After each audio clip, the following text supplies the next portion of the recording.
A Christmas Carol by Charles Dickens. The end of Stave 4, The Third Spirit. Scrooge listened to this dialogue in horror, as they sat grouped about their spoil in the scanty light afforded by the old man's lamp. He viewed them with a detestation and disgust which could hardly have been greater, though had they been demons marketing the corpse itself. "Ha, ha!" laughed the same woman, when old Joe, producing a flannel bag with money in it, told out their several gains upon the ground. "This is the end of it, you see. He frightened every one away from him when he was alive, to profit us when he was dead. Ha, ha, ha!" "Spirit," said Scrooge, shuddering from head to foot, I see.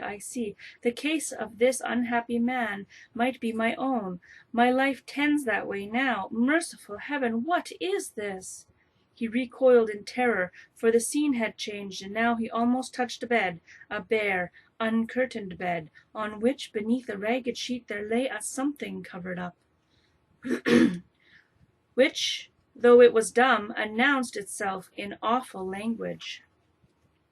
The room was very dark, too dark to be observed with any accuracy, though Scrooge glanced round it in obedience to a secret impulse, anxious to know what kind of room it was. A pale light, rising out of the inner air, fell straight upon the bed, and on it, plundered and bereft, unwatched, unwept, uncared for, was the body of this man. Scrooge glanced towards the phantom. Its steady hand was pointed to the head. The cover was so carelessly adjusted that the slightest rising of it, the motion of a finger upon Scrooge's part, would have disclosed the face. He thought of it, felt how easy it would be to do, and longed to do it, but had no more power to withdraw the veil than to dismiss the spectre at his side. O cold, cold, rigid, dreadful Death, set upon thine altar here, and dress it with such terrors as thou hast at thy command, for this is thy domain. But if the loved, revered, and honoured head, thou canst not turn one hair to thy dread purposes, or make one feature odious. It is not that the hand is heavy, and will fall down when released. It is not that the heart and pulse are still, but that the hand was open, generous and true, the heart brave, warm and tender, and the pulse a man's. Strike, shadow, strike, and see his good deeds springing from the wound, to sow the world with life immortal. No voice pronounced these words in Scrooge's ears, and yet he heard them when he looked upon the bed. He thought, if this man could be raised up now, what would be his foremost thoughts? Avarice, hard dealing, gripping cares. They have brought him to a rich end, truly. He lay in the dark, empty house, with not a man, a woman, or a child to say he was kind to me in this or that, or for the memory of one kind word, I will be kind to him. A cat was tearing at the door, and there was a sound of gnawing rats beneath the hearthstone. What they wanted in the room of death, and why they were so restless and disturbed, Scrooge did not dare to think. "Spirit," he said, "this is a fearful place. In leaving it I shall not leave its lesson. Trust me, let us go." Still the ghost pointed with an unmoved finger to the head. "I understand you," Scrooge returned, "and I would do it if I could, but I have not the power, Spirit, I have not the power." Again it seemed to look upon him. "If there is any person in the town who feels emotion caused by this man's death," said Scrooge, quite agonized, "show that person to me, Spirit, I beseech you." The phantom spread its dark robe before him for a moment like a wing, and withdrawing it revealed a room by daylight where a mother and her children were. She was expecting someone, and with anxious eagerness, for she walked up and down the room, started at every sound, looked out from the window, glanced at the clock, tried, but in vain, to work with her needle, and could hardly bear the voices of her children in their play. At length the long-expected knock was heard. She hurried to the door and met her husband, a man whose face was careworn and depressed, though he was young. There was a remarkable expression in it now, a kind of serious delight of which he felt ashamed, and which he struggled to repress. He sat down to the dinner that had been hoarding for him by the fire, and when she asked him faintly what news, which was not until after a long silence, he appeared embarrassed how to answer. "Is it good," she asked, "or bad?" To help him. "Bad," he answered. "We are quite ruined?" "No." "There is hope yet, Caroline." "If he relents," she said, amazed, "there is. Nothing is past hope, if such a miracle has happened." "He is past relenting," said her husband. "He is dead." She was a mild and patient creature, if her face spoke truth, but she was thankful in her soul to hear it, and she said so, with clasped hands. She prayed forgiveness the next moment, and was sorry, but the first was the emotion of her heart. "What the half-drunk woman whom I told you of last night said to me, when I tried to see him and obtain a week's delay, and what I thought was a mere excuse to avoid me, turns out to have been quite true. He was not only very ill, but dying then. To whom will our debt be transferred? I don't know, but before that time we shall be ready with the money, and even though we were not, it would be bad fortune indeed to find so merciless a creditor as his successor. We may sleep tonight with light hearts, Caroline." Yes, soften it as they would, their hearts were lighter. Their children's faces, hushed and clustered round to hear what they so little understood, were brighter, and it was a happier house for this man's death. The only emotion that the ghost could show him, caused by the event, was one of pleasure. "Let me see some tenderness connected with a death," said Scrooge, "or that dark chamber spirit which we left just now will be forever present to me." The ghost conducted him through several streets familiar to his feet, and, as they went along, Scrooge looked here and there to find himself, but nowhere was he to be seen. They entered poor Bob Cratchit's house, the dwelling he had visited before, and found the mother and the child seated round the fire. Quiet, very quiet. The noisy little Cratchits were as still as statues in one corner, and sat looking up at Peter, who had a book before him. The mother and her daughters were engaged in sewing, but surely they were very quiet. "And he took a child, and set him in the midst of them." Where had Scrooge heard those words? He had not dreamed them. The boy must have read them out, as he and the spirit crossed the threshold. Why did he not go on? The mother laid her work upon the table, and put her hand up to her face. "The color hurts my eyes," she said. "The color. Ah, poor Tiny Tim." "They're better now again," said Cratchit's wife. "It makes them weak by candlelight, and I wouldn't show weak eyes to your father when he comes home for the world. It must be near his time." "Past it, rather," Peter answered, shutting up his book, "but I think he has walked a little slower than he used, these last few evenings, mother." They were very quiet again. At last she said, in a steady, cheerful voice, and only faltered once, I have known him walk with Tiny Tim upon his shoulder very fast indeed." "And so have I," cried Peter. "Often." "And so have I," exclaimed another. So had all.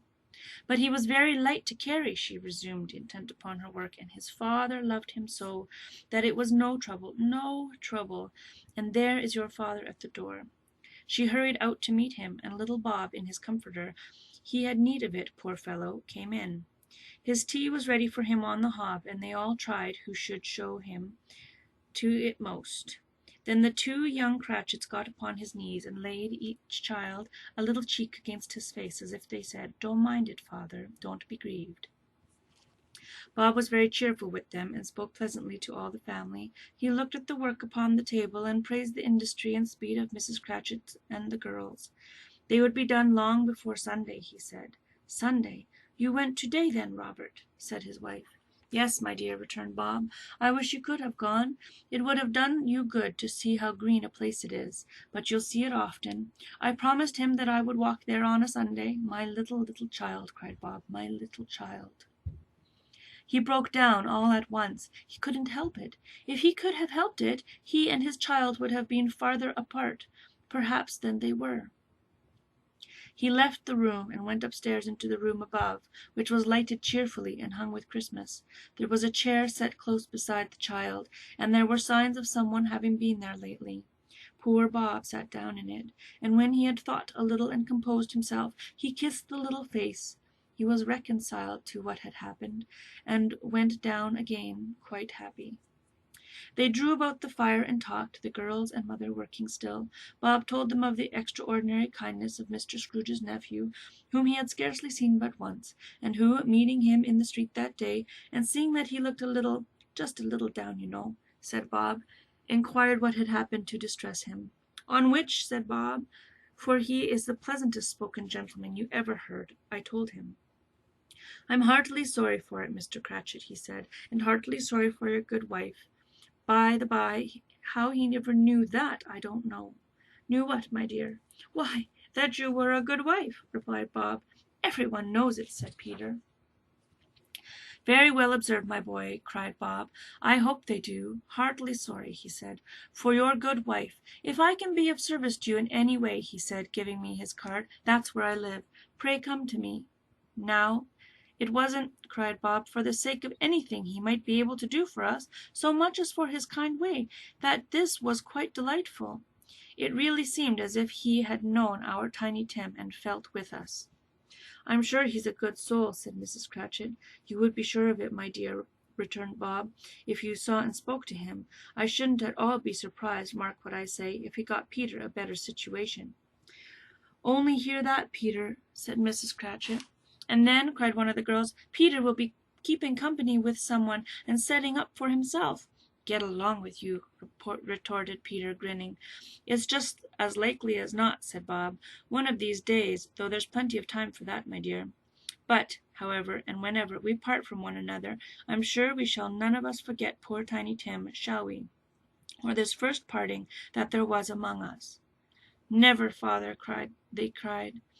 "And I know," said Bob, "I know, my dears, that when we recollect how patient and how mild he was, although he was a little child, we shall not quarrel easily among ourselves and forget poor Tiny Tim in doing it."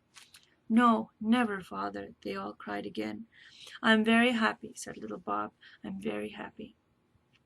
Mrs. Cratchit kissed him, his daughters kissed him, and the two young Cratchits kissed him, and Peter and himself shook hands. "Spirit of Tiny Tim, thy childish essence was from God." "Spectre," said Scrooge, "something informs me that our parting moment is at hand. I know it, but I know not how. Tell me what man that was whom we saw lying dead." The ghost of Christmas yet to come conveyed him as before, though at a different time, he thought. Indeed, there seemed no order in these later visions, save that they were in the future, into the resorts of business men, but showed him not himself. Indeed, the spirit did not stay for anything. We but went straight on, as to the end just now desired, until besought by Scrooge to tarry for a moment. "This court," said Scrooge, "through which we hurry now, is where my place of occupation is, and has been for a length of time. I see the house. Let me behold what I shall be in days to come." The spirit stopped. The hand was pointed elsewhere. "The house is yonder," Scrooge exclaimed. "Why do you point away?" The inexorable finger underwent no change. Scrooge hastened to the window of his office and looked in. It was an office still, but not his. The furniture was not the same, and the figure in the chair was not himself. The phantom pointed as before.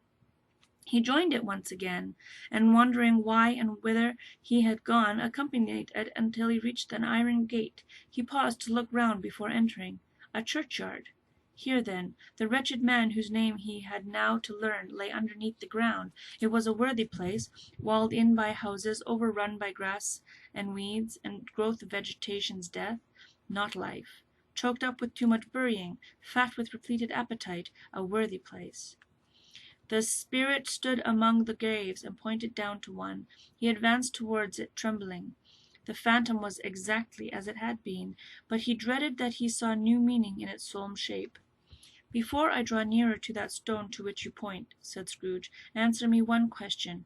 Are these the shadows of things that will be, or are they shadows of things that may be only?"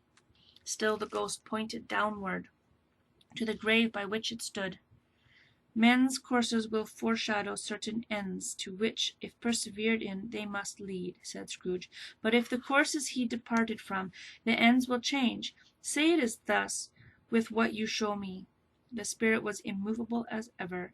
Scrooge crept toward it, trembling as he went, and following the finger, read upon the stone of the neglected grave his own name, Ebenezer Scrooge. "Am I that man who lay upon the bed?" he cried, upon his knees. The finger pointed from the grave to him and back again. "No, spirit! Oh, no, no!" The finger still was there. "Spirit!" he cried, tight clutching at his robe. "Hear me! I am not the man I was. I will not be the man I must have been but for this intercourse. Why show me this if I am past all hope?" For the first time the hand appeared to shake. "Good Spirit," he pursued, as down upon the ground he fell before it, "your nature intercedes for me and pities me. Assure me that I yet may change these shadows you have shown me by an altered life." The kind hand trembled. "I will honor Christmas in my heart, and try to keep it all the year. I will live in the past, the present, and the future. The spirits of all three shall thrive within me. I will not shut out the lessons that they have taught. Oh, tell me I may sponge away the writing on this stone." In his agony he caught the spectral hand. It sought to free itself, but he was strong as an entity, and detained it. The spirit, stronger yet, repulsed him. Holding up his hands in a last prayer to have his fate reversed, he saw an alteration in the phantom's hood and dress. It shrunk, collapsed, and dwindled down into a bedpost.